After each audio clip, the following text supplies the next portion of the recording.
Bom dia, meus queridos. Nós estamos aqui no primeiro Congresso Espírita de Joana de Ângeles, em Uberaba.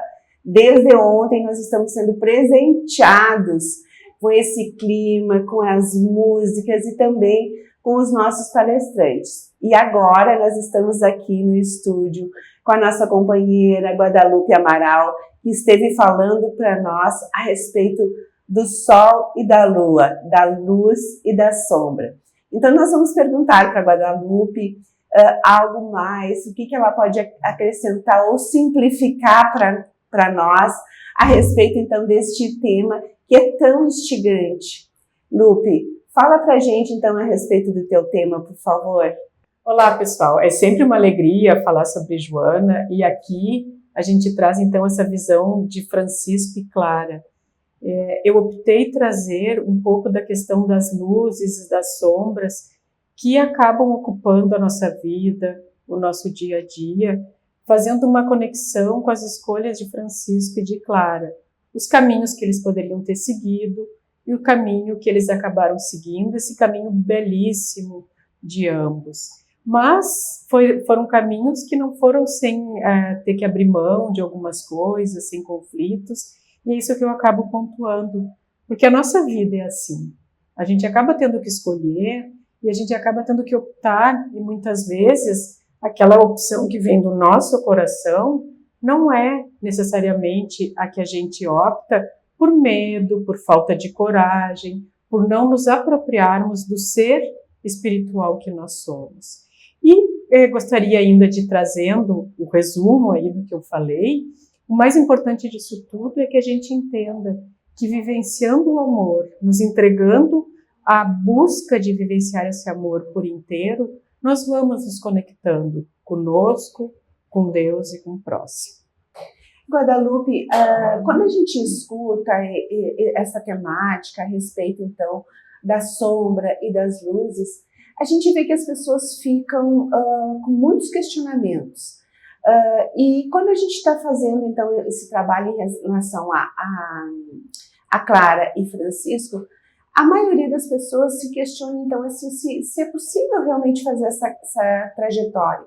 E tu já falaste anteriormente, mas assim, tu poderia trazer assim, para o nosso cotidiano, o que seria essa nossa luta interna em relação à luz e à sombra, trazer pequenos exemplos assim do nosso cotidiano, somente para acrescentar para os nossos internautas, por favor? Esse é o nosso trabalho, né? É um trabalho de criar consciência a partir do conflito, da nossa percepção dos opostos que nos habitam, e percebendo isso, a gente começa a trabalhar a nossa luz e a nossa sombra e a descobrir um novo caminho onde nós podemos ser aquela pessoa mais inteira, que reconhece a sua pequenez, mas também reconhece a sua potencialidade. Mas a gente fica achando que esse trabalho de luz e sombra ele está no grande, ele está em questões de uma grande missão ou de grandes questões da nossa vida. A grande questão da nossa vida é dar sentido a ela. Então, esse trabalho, na prática, ele se dá no pequeno, ele se dá em todas as situações da nossa vida. Ele se dá em toda oportunidade que a vida nos dá para que a gente vá se desvelando, se descobrindo, trazendo luz às questões sombrias da nossa consciência.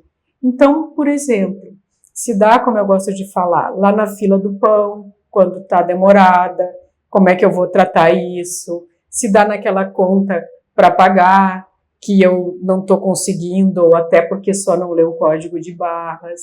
Então, isso são questões de sombra mais ligadas aos nossos instintos, quando a gente deixa aflorar questões que a gente não gosta muito em nós, né? Mas se dá também, por exemplo, quando nós somos espíritas, na perda de um ente querido, que a gente às vezes se atrapalha e não quer chorar, porque espírita não chora e sabe que todos são acolhidos. Então, é nesse dia a dia que a gente vai percebendo que tudo é oportunidade para a gente ampliar a consciência e que a sombra não é só o ruim, a sombra é aquilo que nós não reconhecemos em nós. Então, usar todas as oportunidades que a vida nos dá que são oportunidades de crescimento, plenas de bondade divina, para desvelar o nosso ser, é fazer o trabalho com a sombra. E é no pequeno, é no simples. E é isso que Francisco vem nos trazer. Não é? Na simplicidade é que está a essência do nosso ser. Mas viver esse simples, nos despojarmos de tudo que nos atrapalha para viver esse simples, que é viver o amor divino em sua plenitude, é o nosso desafio. Né? Então, que a gente se trabalhe em toda oportunidade, porque tudo é oportunidade de nos descobrirmos e de trabalhar as questões sombrias, no sentido de não plenas de consciência nesse momento. Então, queridos, olha só, a Guadalupe nos trazendo aqui, né, a sua fala, nos instigando, então, para que nós possamos exercer essa simplicidade. E a simplicidade é a vibração que emana aqui neste encontro, ou seja, este conceito de humildade que Francisco traz na sua obra e que a gente está podendo vivenciar essa experiência aqui. Então, nossa querida Guadalupe, nosso muito obrigada por ter estado aqui conosco.